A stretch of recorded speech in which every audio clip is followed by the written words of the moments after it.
ரஷ்யாவின் சைபீரிய காடுகளில் பற்றிய தீ அதிவேகமாக வீசிய காற்றின் காரணமாக 100 இடங்களுக்கு மேல் பரவியது. இதனால் சுமார் 20,000 பேர் கடுமையாக பாதிக்கப்பட்டுள்ளனர்.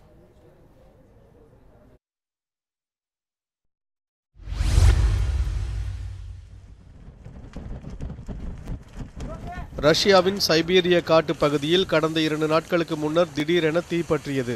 இத்தீயினால் சுமார் 570 சதுர கிலோமீட்டர் பரப்பளவுக்கு காடு மற்றும் குடியிருப்பு பகுதிகள் கடுமையாக பாதிக்கப்பட்டன. குடியிருப்பு பகுதியில் பரவிய தீயால் பல கட்டிடங்கள் எரிந்து நாசமாகின.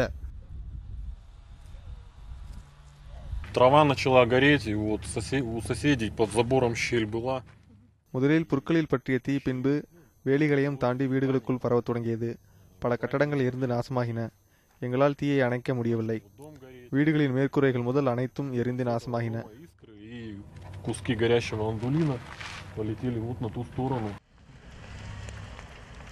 கக்கேசியா பகுதியில் கொழுந்துவிட்டு எரிந்த தீயில் கருகி 29 பேர் உயிரிழந்தனர். நூற்றுக்கணக்கான பொதுமக்கள் படுகாயமடைந்தனர்.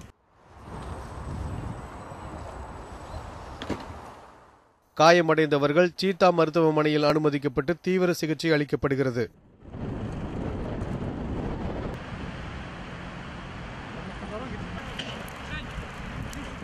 தீ ஓரளவுக்கு கட்டுப்படுத்தப்பட்டுள்ளதாக உள்ளூர் அரசு வட்டாரங்கள் தெரிவித்தன. எனினும் அதிவேகமாக வீசும் காற்று காரணமாக புதிய இடங்களில் தீப்பற்றும் அபாயங்கள் இருப்பதாக அச்சம் எழுந்துள்ளது.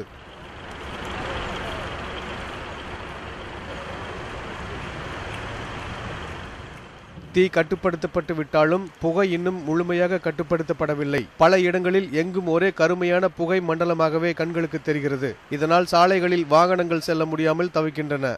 பொதுமக்களுக்கும் கண்களில் எரிச்சல் உள்ளிட்ட அவதிகள் இருப்பதாகவும் புகார்கள் எழுந்துள்ளன. இந்நிலையில் புதிய தீ விபத்துக்களை தடுக்கும் நடவடிக்கைகளை ரஷ்ய அரசு மேற்கொண்டு வருகிறது. எல் துரைராஜ், உலகச் செய்தி பிரிவு, நியூஸ் 7 தமிழ்.